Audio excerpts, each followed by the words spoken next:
Bismillahirrahmanirrahim. Today our topic of discussion is directional and non-directional nature of covalent and ionic compounds.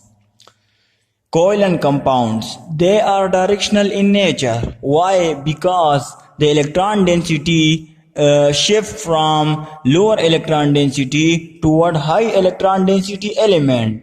In hydrochloric acid, we have two elements. The first one is hydrogen and the second one is chlorine. So in these two elements, chlorine is more electronegative element. So chlorine attracts the electron density toward itself. As a result, hydrogen bear positive charge and chlorine bear negative charge. So there is a specific direction. The electron density shift from hydrogen to chlorine element. So we call that covalent compound they are directional in nature. हम कहते हैं कि हमारे पास covalent compound directional होते हैं in nature. Y? तो हमने कहा कि हाइड्रोजन की इलेक्ट्रॉन डेंसिटी हमारे पास कम है और क्लोरीन की इलेक्ट्रॉन डेंसिटी हमारे पास ज्यादा है, तो ये इलेक्ट्रॉन को अपनी तरफ ज्यादा खींचता है. So as a result hydrogen पर पॉजिटिव चार्ज आ जाता है और क्लोरीन पर नेगेटिव चार्ज आ जाता है. तो हम कहते हैं ये एक स्पेसिफिक डायरेक्शन है यहाँ पर. और डायरेक्शन किस तरह है कि एरो का जो हेड है वो मोर इलेक्ट्रोनेगेटिव एलिमेंट की तरफ होगा.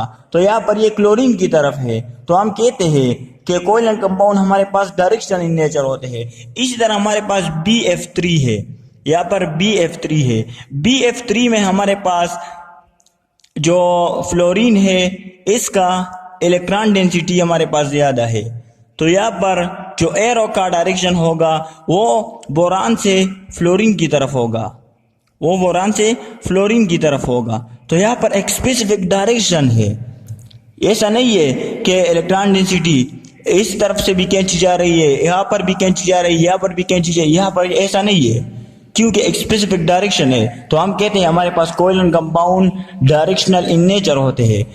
इसके अगेंस्ट अगर हम देखें आयनिक कंपाउंड, तो आयनिक कंपाउंड हमारे पास नॉन डायरेक्शनल होते हैं. They are non directional in nature. So look at the example. यहाँ पर हमने एग्जाम्पल लिया हुआ है सोडियम प्लस. हमारे पास सोडियम क्लोराइड है.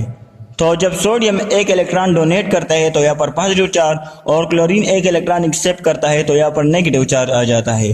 तो हमारे पास सोडियम पॉजिटिव है और यहाँ पर हमारे पास क्लोरीन नेगेटिव और क्लोरीन नेगेटिव. यहाँ पर हमारे पास क्लोरीन नेगेटिव है, यहाँ पर सोडियम पॉजिटिव और सोडियम पॉजिटिव.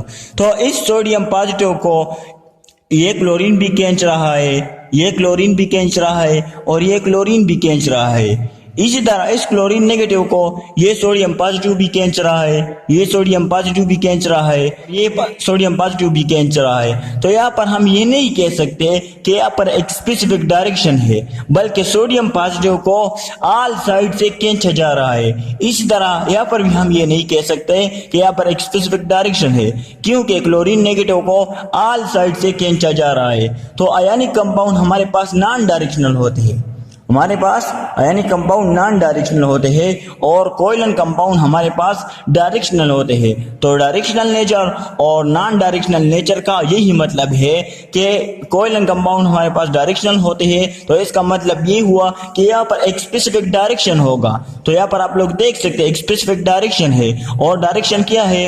हाइड्रोजन से इलेक्ट्रॉन डेंसिटी खींची जा रही है क्लोरीन की तरफ क्योंकि क्लोरीन मोर इलेक्ट्रोनेगेटिव है. यहाँ पर BF3 में आप लोग देख सकते हैं फ्लोरीन की इलेक्ट्रोनेगेटिविटी ज्यादा है, तो ये यहाँ पर इलेक्ट्रॉन डेंसिटी को अपनी तरफ खींच रही है. तो इसी तरह हम कहते हैं कि कोवलेंट कंपाउंड हमारे पास डायरेक्शनल होते हैं और आयनिक कंपाउंड हमारे पास नॉन डायरेक्शनल नेचर होते हैं क्योंकि sodium positive is attracted from all side by chlorine atom. इसी तरह chlorine negative is attracted from all side by sodium positive atom. So this is all about directional and non directional nature of ionic and covalent compound. Okay, thanks.